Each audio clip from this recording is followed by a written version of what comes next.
ahead is fraught with peril, but I must face it.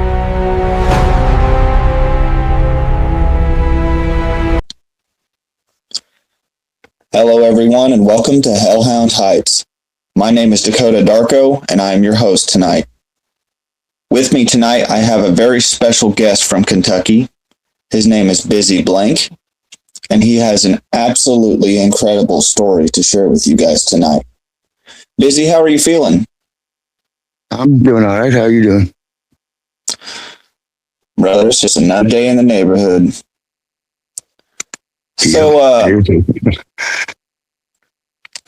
Busy, tell me about you. Who are you? What about you? How you grew up? And just your short explanation. Well, I grew up like most people did, I guess. And I'm from a holler, which is just a rural community. It's kind of like a ghetto, but in the country, just to be honest about it. I grew up there. It was like my neighbors didn't even have a bathroom. They got their first bathroom when they was teenagers, and they come over to my house and got me. They was all excited about it. I'll never forget that. But I learned that to stay warm in the winter, we had holes in our trailers, so I would wet cloth and stick it through the hose so the ice would freeze and wouldn't let the air in. So I kind of grew up like that. There's a lot of situations with my dad. He was in a criminal underworld situation. Way wrong people. So my mama took us out of that situation, and that's how we got into the holler from the begin with. We was already from the country, but she took us deep on out in there, and when all that happened, a bunch of bad things was going on. So but that's how I grew up, basically. So my grandma lived in a mixed neighborhood, a mixed race neighborhood with a lot of African Americans and Hispanics. So it's like I was either deep woods or really urban, it's like I'm a mixture of both. I can fit in anywhere, whatever. So, but that's about how I grew up. I was in the logistics field. I went into that field when I was 18. One of my granddads had a farm, so I worked for him for years before I went into that field. And that's time and passed. I've got 3 kids from 7 to 20 and a grandkid. They all live with me. Well, it sounds like you're a very busy man. Very much so. Yeah, I live up to my nickname. That's a real nickname, by the way. Busy. It goes back to I was, I was a teenager. I let my hair grow out and I got curly hair. So everybody called me Busy, like Busy Bone. And I cut my hair off. My best friend, he's not with us anymore. But I'd say I can't call me Busy no more because my hair was gone. He was like, "No, you're still busy. We just got to spell it different. So you're always busy, So it stuck, though. That name goes way back to the 90s. So, well, I'm very sorry to hear about your best friend. I've had my fair share of losing my best friends, too, in this world, and it just never seems to get easier. Yeah.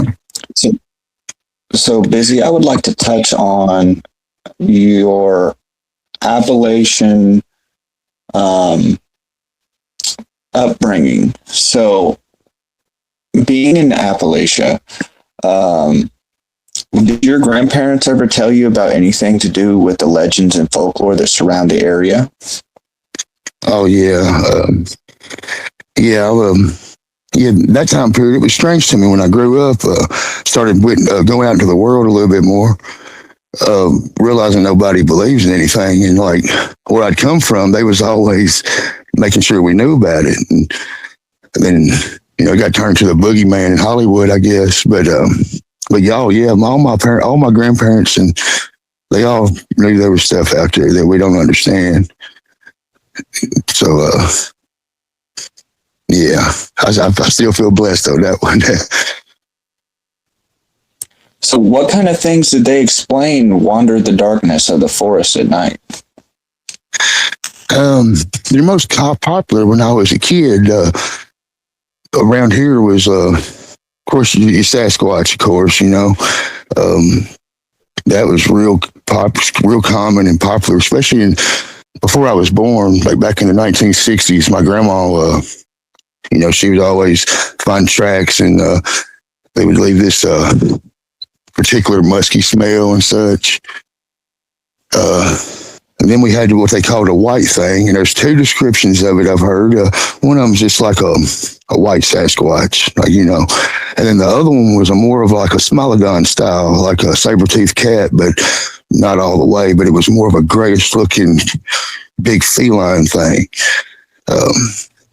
Heard both stories from same area, so it depends on who you ask for. If they're seeing the white thing around here, they could be talking about either one, but the cat thing is more rare to hear of, be called that. But see, then there was traditional just boogers. That's the Dogman will fall in this category. More vile creatures than the Sasquatch is generally known for.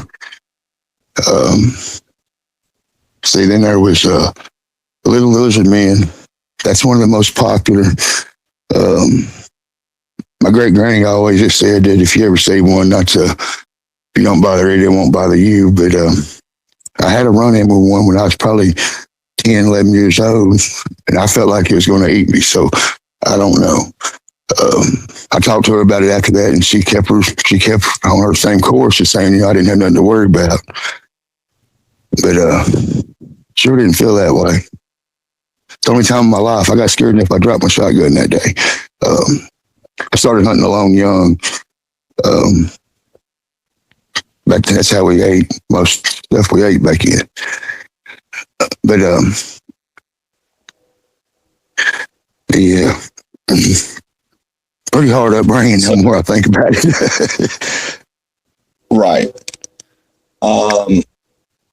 So from what you feel out, just based on the folklore and the stories passed on to you, before your encounters, you were obviously aware of these things, but what exactly did you know about them? Did you know that they were aggressive in their territory, or that they were just genuinely aggressive, or did these things just kind of make an impression on their own when you first witnessed? There was locales like I don't know how to say. Okay, there was a place called Witch's Hollow. It's still there. It's just changed over the years, but we was told, don't go down there after dark. Like, you could be on the other side of the creek from there. You'd most likely be all right. But, they'd always say, don't go in Witch's Hollow. Don't cross the creek right there in the hollow. Walk around it, or they would even tell you to sleep on the other side of the creek all night before you walk through that parlor to get back to where you was going. So they was known for, there were certain areas they was known for bad things happening to people. People would come up missing and such, but, that there's a lot of other rumors, it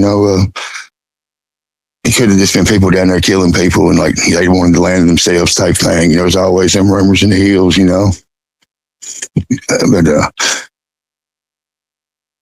but in my experience, you got more worry about bad people than you do anything else.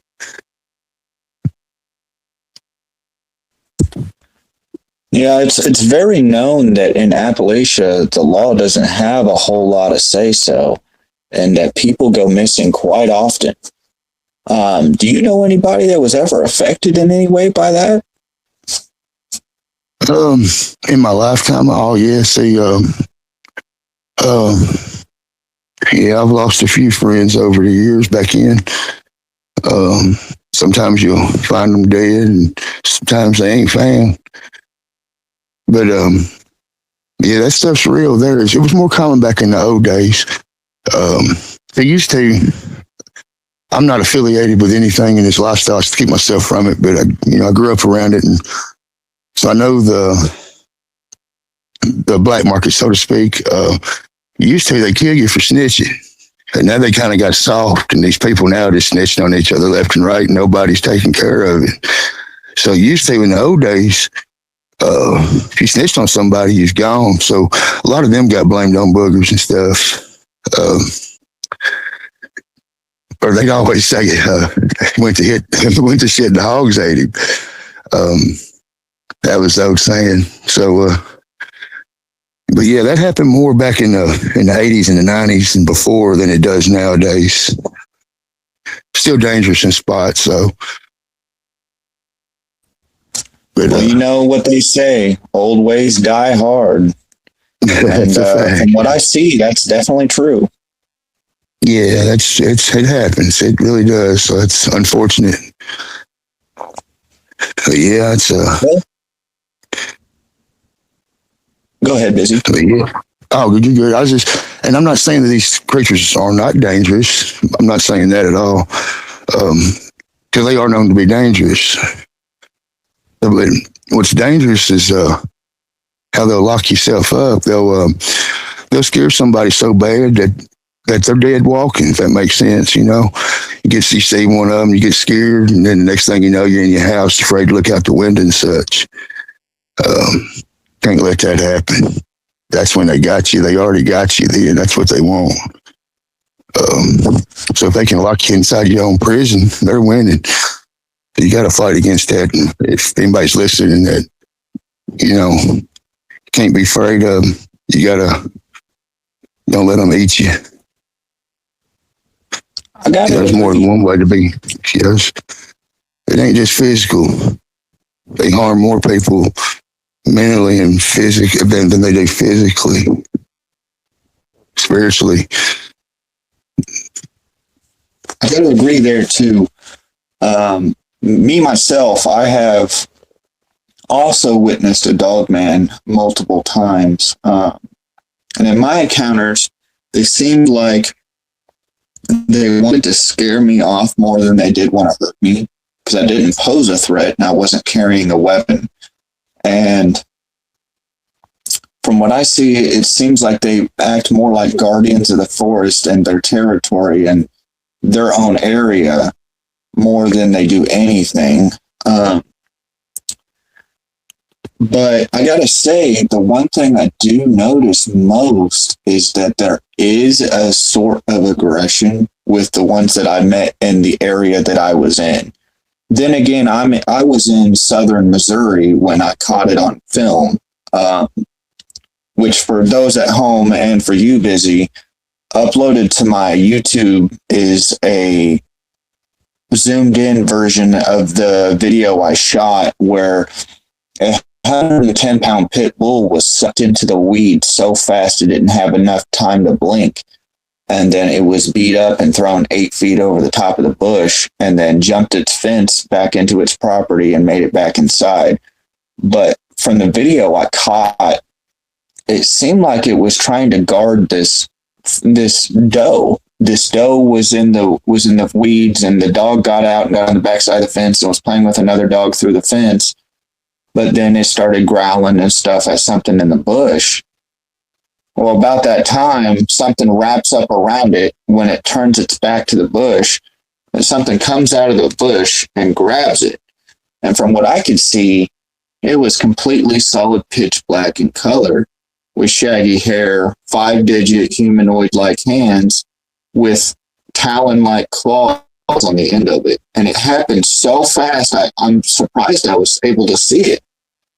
And for me, it seems like they're more like guardians. However, there are people out there that get hunted and they go missing. So what's your thoughts on that, Busy? Do you know anybody that ever went missing due to something that you believe may be Dogman related? Not precisely, but I know someone.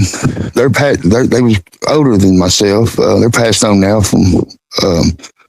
but I knew someone that he said that tried to get him, and I know for sure that he ran through a 3-strand barbed wire fence and cut himself to the bone all over, going through it, and got tangled up in it and got up and ran. And his mama told me the story. She passed on 20 years ago, but she told me the story a bunch of times. And the mother knows her son, so she knows he was terrified, but he swore he was trying to get him though. So he would be he didn't come up missing, but he got seriously injured. And that's closest I can help you on that one. But no, not just dead on. No. And with that story happening, for those who don't know at home, if you've ever ran into barbed wire, it will cut you right to the bone. It's like running into razor blades, but spike form. And they will get you. It gets nasty really fast. And since the barbs are in the form that they are in, they actually tear more than they actually cut. So once they enter your skin, they actually cause more damage being inside the skin than they do when they first make entry. So for anybody at home that doesn't know about barb or razor wire, it's something you really don't want to run through. This man here telling us a story about this other fella that went and ran through barbed wire and cut himself all the way to the bone trying to get away from Dogman. There's no way that that's not true. Yeah, it was definitely true. He had the scars on it, and back in the old days, a lot of times you took care of yourself. But his mama was Faye. That was her name. We called her Miss Faye. But she sewed him up herself. So he got some pretty good scars. You know, if you hand stitch somebody back together, it leaves a bigger scar than if you go to the hospital and get stitched up. So, but yeah, that's true as it gets right there.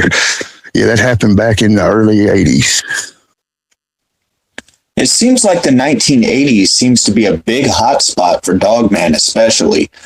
If we can go back to recount, I don't know if you know about this story, Busy, but in the LBL and the land between the lakes and Kentucky, Tennessee area, there has been actually multiple different encounters in the LBL.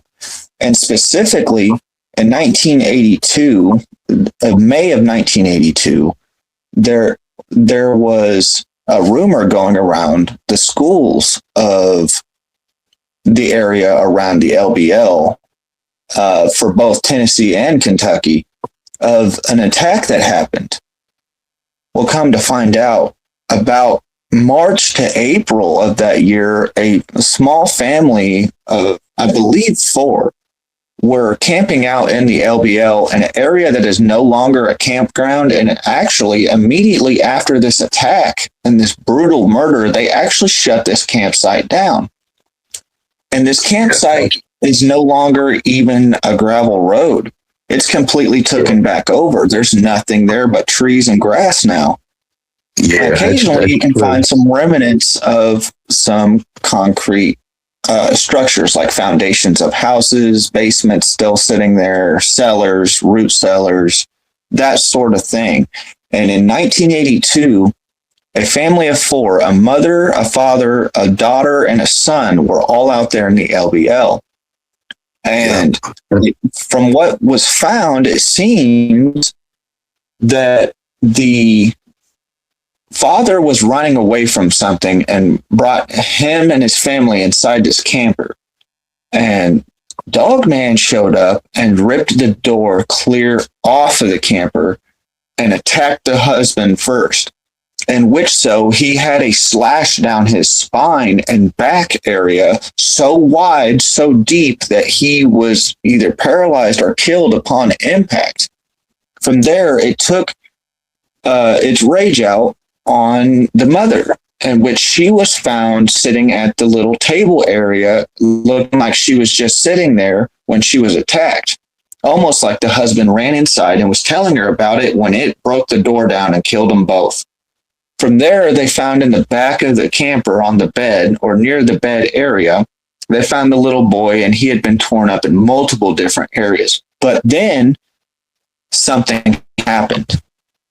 When this couple came by, newlyweds, they discovered this horrific scene. But the only problem with it is that the daughter, a young girl, approximately 6 to 10 years old, was missing. So that night, the state troopers and the highway patrol and the local PD all responded to the area and found the grisly scene that was left behind. And in doing so, they noticed that the daughter was missing. So they start to look through the forest, and apparently a state trooper was walking along, and underneath this tree he stands and he stops to kind of look around and get a bearing on his surroundings and kind of just look for evidence. When he notices that there's something running down his hat and his forehead, and that turns out to be blood, ladies and gentlemen. And that's not just it. As he looked upon the tree, about 10, 20 feet above him, something was hanging off of the tree branches. It was a little girl's feet. And they noticed her dress up there, and it was covered in blood. It turns out the entire girl's body was found there, but she was gutted. And she had her intestines torn out and other parts of her body torn out. I'm not going to get too much detail. However, I just want to give everybody at home a visual experience of what happened and what kind of terror surrounded the LBL and the Kentucky and Tennessee area for that time. Yeah. So that being said, there's been multiple encounters since then in the LBL of things of that sort. Now, Busy, growing up in the area, did you ever hear anything about that grisly murder? Yeah. I actually heard the story originally in Land Between the Lakes, probably, I don't know, late 80s, late 1980s. I went over to, there was a conservation camp. I went to it for a week when I was like about 10 years old. So it's called Camp Curry. I don't even know if it's still active now or not, but it was like a hunter safety course, and you stayed for a week. There was a lot of first aid, swimming, and all that kind of such stuff. But they told us a story there. But when they told us in like, and at the very end, like, boo, scary, ha ha. You know what I'm saying? Everybody laughed at us because we were scared. So it made me not believe it so much. But in about '93, I went to Wrangler Camp in Land Between the Lakes. And me and my mama and her second husband and a bunch of his friends and stuff. There was a whole bunch of us. But I had a horse with me, and an ambulance was coming in. Well, first, we heard a screaming and commotion. It was back. There was a little strip of woods in between two campgrounds both at Wrangler Camp. It was kind of set up in an L. I haven't been over in years, so I don't know if it's still set up like that or not. But back then, it was kind of like an L horseshoe. There was a woods up in between it. So there was a commotion on the other campground. We all heard, and something crashed up through the woods. And then not too much longer later, an ambulance came, and that's when we started asking questions. And allegedly, this beast of Dogman had come through there, scared these people, and one of them had a heart attack. It scared them so bad, and that's what the ambulance had came for. And I did hear it crashing up through the woods and stuff. I didn't see anything though. But everybody around there that day, people was leaving, like packing their stuff up. We stayed, but everybody else was packing their stuff up. A lot of people was leaving, and scared of the beast of LBL. So, but you get some crazy stuff going on over there. There's another story about the girl. Allegedly, there might have been a fifth person there. I've never met the man. His name's Roger something. He's got a YouTube channel, Rogers, around Land Between the Lakes or something. He claims that he was there with that family, and it was allegedly Amish or Mennonite. They was definitely an Anabaptist family. And he's got a slightly different take on the story. So, but I don't know. I don't know. I've never met the man to hear it firsthand, but pretty interesting account if you hadn't ever heard it. So I don't know.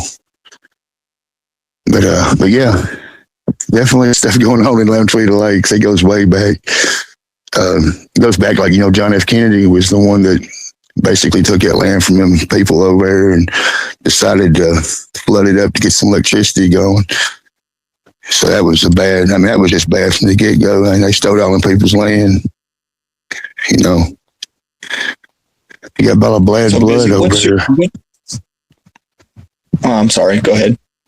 No, go ahead. So what's your opinion about the flooding of the LBL? Do you know that there is 214 ancient cemeteries that are underneath that water, and some of them are finally coming to surface? Well, yes, sir. But the thing is that if you go to look at every lake, there's only, I don't know how many off my head, but if you can find a lake in Kentucky, there's a whole bunch of them, like Barkley Lake, Kentucky Lake, Barren River Lake, Cumberland Lake, Green River Lake. See, all these lakes, none of them's natural. They was all done this way. It wasn't this land between the lakes. Anything the Army Corps of Engineers has their sign up on, anywhere we got a dam we drive by, if we get our hydroelectricity, that was stolen land. They took it. So it isn't just LBL. It's across everywhere. There's only like a handful of natural lakes that was in the state of Kentucky originally, and now one of them most all of them's blocked up. We can't even get to them. Why do you think that is? Why do you think you can't reach those natural lakes and ponds anymore? That's a good question. I've thought that. I mean, you can technically reach them, but they go lengths to get you not to. And I've wondered that. I don't know. That's a good question. And they're known for running a secret. Like, go ahead. In your opinion, what do you think might be hiding beneath the water? Yeah, there might be some stuff in the water. Yeah, I've wondered that. I've tracked a Sasquatch years ago. Me and my daughter, she was a little bitty thing. We went squirrel hunting. She was probably 4 or 5, just big enough for me to start being able to try to teach her how to move around the woods and stuff. But we ran into some tracks, some Sasquatch tracks actually, but thought it'd be pretty cool to track them. So we tracked them probably half a mile, I guess. And then they went down in this creek bed and then laid down on the creek bed there. You can see it's full impression of its body and such. And it crawled off on all fours. It walked up all the way to there on twos, and then it went on all fours down into the creek. It was kind of shallow. You could walk out there, and it got deeper and deeper as you got closer to the other side of the bank, and it undercut. It probably wasn't waist deep or so. I could still see it's a spring creek too, so it's clear. There's no algae bloom in it to change the color of the water. So I was looking down in it. I could see the impressions of it went right down into the other cut bank. And then I looked up, and you're talking about something as big as a skyscraper, as tall as the ridge is there, and this is in the middle of nowhere. So it just went right in, and I was just thinking it could be a whole civilization in that mountain right there, and we can't even get to it, and they entered it right through the water right there. So and then I had an experience at Barren River. It's on the northeast side of Barren River one night. It's probably about 3 a.m. Yeah, about 3 a.m. Yeah. And I was out on a no fishing dock, and there wasn't nobody on the lake, so it's a good spot to fish. You could cast right over this little cliff wall. And I always had good luck with smallmouth there in the hot summer nights. This was a hot summer night. But something had come swimming up through them, and all the bait fish was flapping on top of the water. So I was casting out there. I'm thinking it was like a striper feed or something. So I'm trying to, trick them with my artificial I was fishing with it. And it was large, whatever it was, but about the size of the same creature we're talking about. And it was making a wave on top of the ground. I couldn't see nothing, but it comes under the dock and it thumps my feet and lifts me. It's a thump, enough to pick the dock up that I was on. And that kind of got me kind of nervous there, because I was still out on the end of this little dock, so I'm probably, 2 boats back, 2 boat lengths back, several, too far, I'm surrounded. I just didn't like that at all. So, but yeah, I've thought about that a lot. It had the smell of it too. It was like I don't know, it was almost like a reptilian tank mixed with like an outhouse or something. But so very, very toxic smelling and very unnatural, if you will. Yeah, exactly.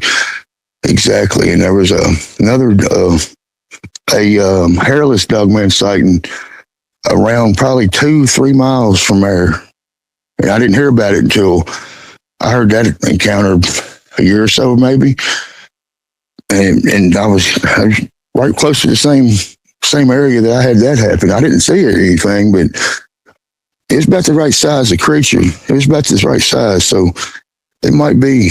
I've always thought they were subterranean, and I hear recently I'm leaning more towards a semi-aquatic or maybe nearly fully aquatic. So I don't know. So, in your opinion, do you think that lizard people, Dogman, and Sasquatch could share the same territory without creating such a violent tendency towards each other? If it depends on what their goal is and what they really are, because we have to admit that we clearly don't know for a certainty. So to try to stay open-minded as possible, depends.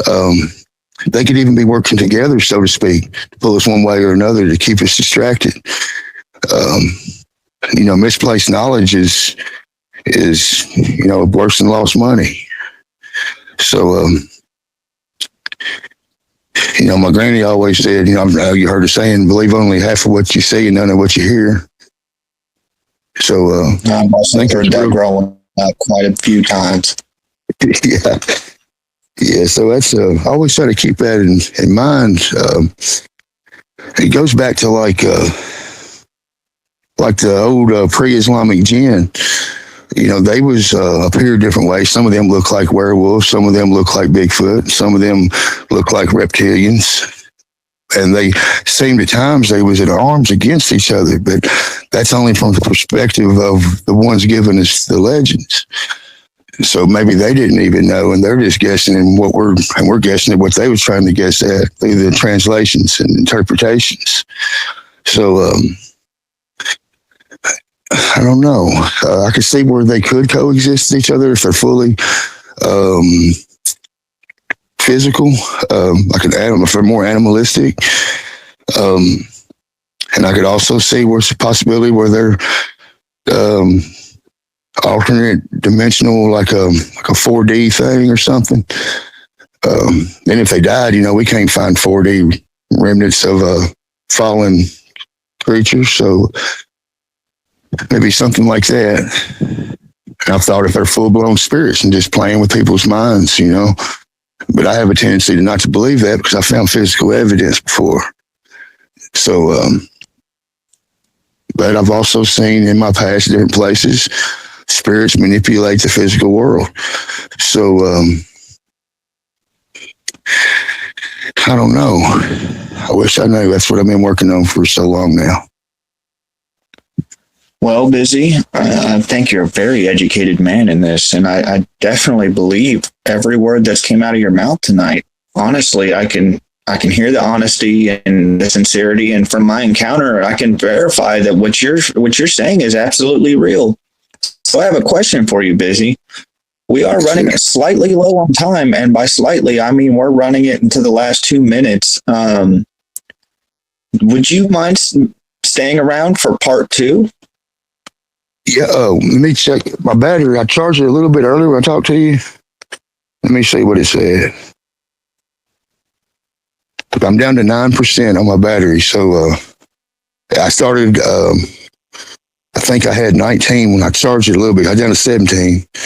Yeah, we can try, but if nothing else, at least I can come back and meet you again sometime. I'm good with that, either which way you want to do it. Okay.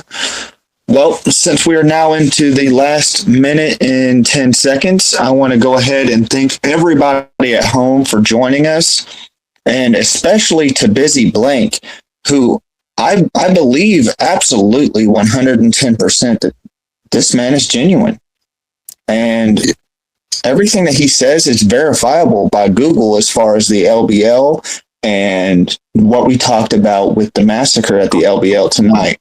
So with that being said, let's give a big shout out to Busy Blank, and I hope to see you on the next episode. Thank you for joining me on HellHound Heights. Have a very cryptid evening. Thanks, sir. Ladies and gentlemen, don't forget the world initiation of Black Fang, Dogman Research and Respond Unit. Be sure to join today. Apply through the link below in the comments. And make sure you involve your phone number, your name, and your email address so I can address you appropriately. Thank you for your time.